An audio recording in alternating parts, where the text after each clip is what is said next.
Hey, hello and welcome. You're listening to another episode of the Evolvepreneur Secrets Show for entrepreneurs, and I'm your host, Brian Silverthorne.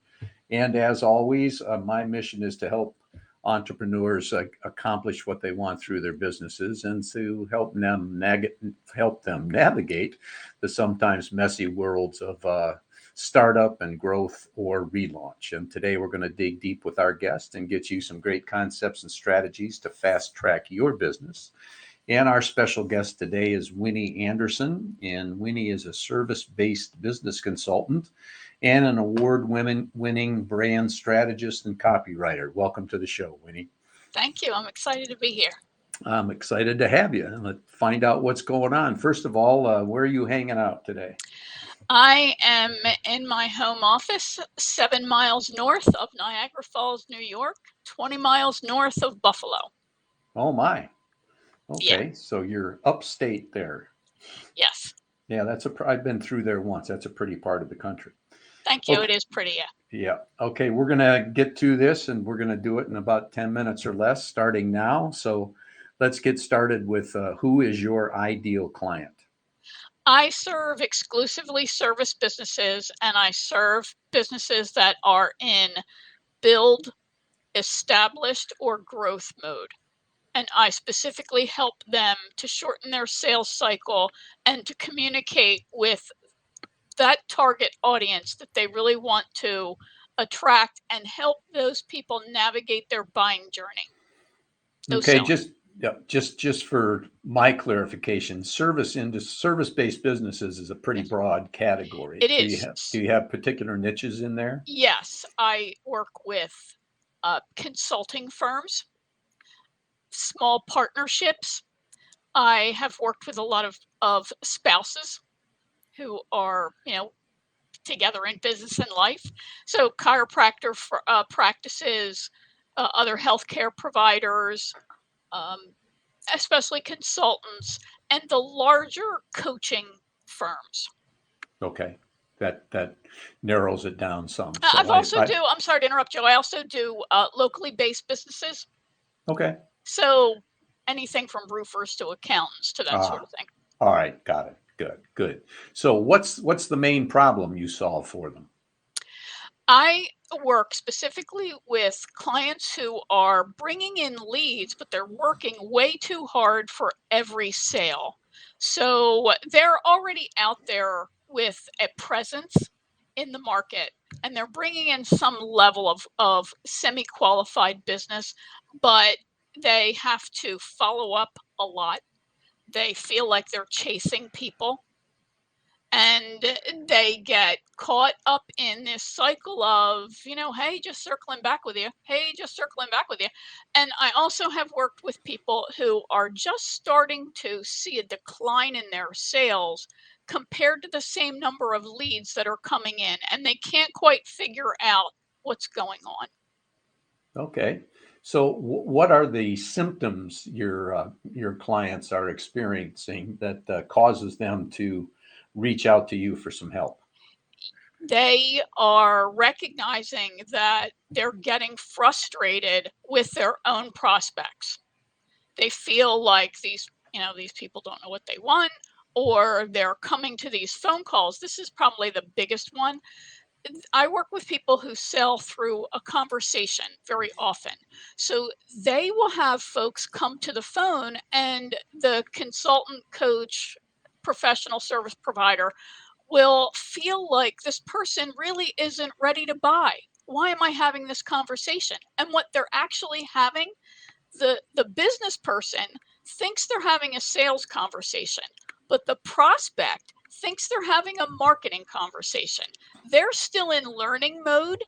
They're not ready to buy, but the professional service provider is, of course, ready to close the sale. And what happens is they feel salesy and pushy. And the buyer, yes, they perceive you as being salesy or pushy because you're not getting their signals that they're not ready to buy yet.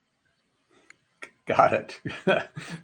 That's a good way to explain it. That's a common situation for many salespeople. So, and you may have answered this question a little bit in what you just said, but But what are the most common mistakes your clients are making that you discover once you start working with them? Yeah, the biggest one is they come into this conversation with two different expectations, that with their own expectations, which are off of what the prospect has. The other is they're having conversations with people who genuinely are not ready. But because they're afraid that, oh, that person might get ready while I'm having a conversation with them, they're afraid to put them off, if you will, when in reality, what they need to do is just apply something referred to as assignment selling. What they need to use are what in copywriting and content creation we would think of as sales enablement tools. So you've got pieces of content, and that prospect, you're going to then send them, hey, make sure you read this before our meeting, right? So you're taking a leadership stance. You know that they're going to have these questions. You're going to educate them ahead of time. So when they show up to the call, they're pre-sold to a certain degree because many of their questions have already been answered. Got So it. that's one of the biggest problems, a pair of problems that I see, and Good. mistakes. That makes perfect sense. Perfect sense. Get them ready. So we're doing good here. We got about a little under 5 minutes left. So if someone is considering reaching out to you, what's one action that they could take right now that will help them out? Won't solve all their problems, but it'll give them a good start. They can visit winnieanderson.com/resilient, and that will get them to a page where they can get a manifesto that I'm just about to release. And they'll get educated about this whole problem, and the tips that they'll get will help them navigate this uncertain time that the economy is in right now, but they'll also thrive on the other side of it. So they'll be able to they'll understand their own problem, they'll be able to make some adjustments in their process, and like I said, come out better the other side. Great. Okay. So repeat that website again. Yeah, it's winnieanderson.com/resilient. Great. Okay. So we've got a few minutes left here. We're going good. Since all entrepreneurs have challenges, even those that are 6, 7, and 8-figure earners, what is your biggest challenge in your business? Oh, probably the same as just about everybody, is making sure that I'm using my time efficiently, focusing on my strategic priorities, and then getting to my ideal clients as well. Okay. We all share So the same problems, you right? got to practice what you preach, huh? Exactly. Yeah. Okay, good. Well, we got a couple minutes left. So what's one question that I should have asked you, but I didn't? Oh, that's a great one. It is, the concept that I work with is pre-selling. So what content then do you give to a prospect to help them show up to a call prepared? And the answer to that is that you have to understand the questions that buyers are likely to have. Then you can create the strategic content that they need, and you can give that to them ahead of time, and they show up ready to the call. Excellent. So that you've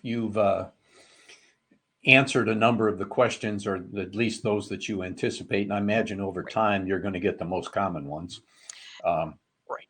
And Right. then But there are also questions. There are three different types of questions that people have: FAQs, SAQs, and WAQs. Frequently asked, obviously. SAQ is should ask, the questions they really need to ask that they're not thinking about.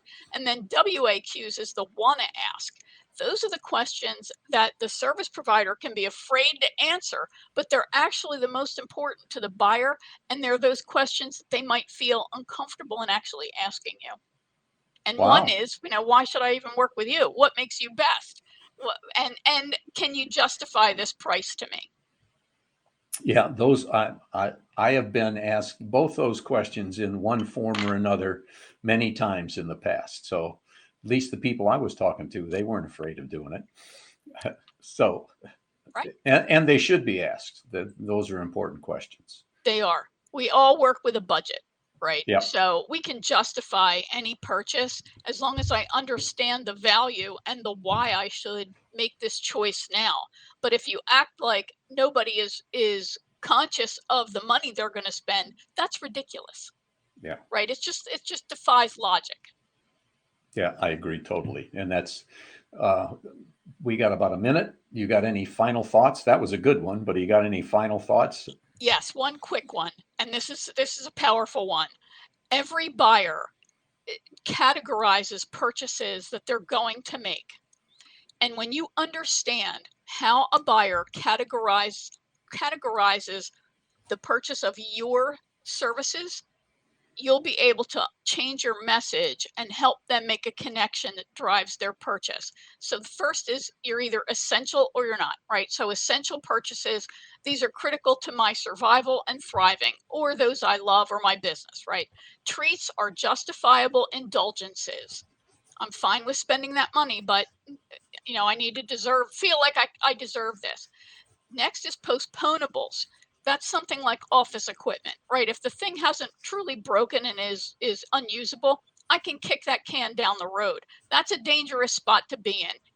And then fourth is expendable. I can live without it, right? I need a haircut, but I can wait another month to get my haircut. That would be postponable. So you as the business owner have to help your buyers see that your solution, the problem that you fix, is essential to be solved now. And at a Excellent. minimum, it's a justifiable indulgence. That's great advice. I appreciate that. And that's a great way to wrap this up. So folks, that's the end of another great guest episode of Evolvepreneur Secrets Show for entrepreneurs. And just before you go, if you think it was worth it, please give us a 5-star rating and perhaps share it with a couple of friends to pass the word along. And if you want to make sure that you don't miss any future episodes, please go to evolvepreneursecrets.show. And if you're an entrepreneur, let's get your next great idea started today.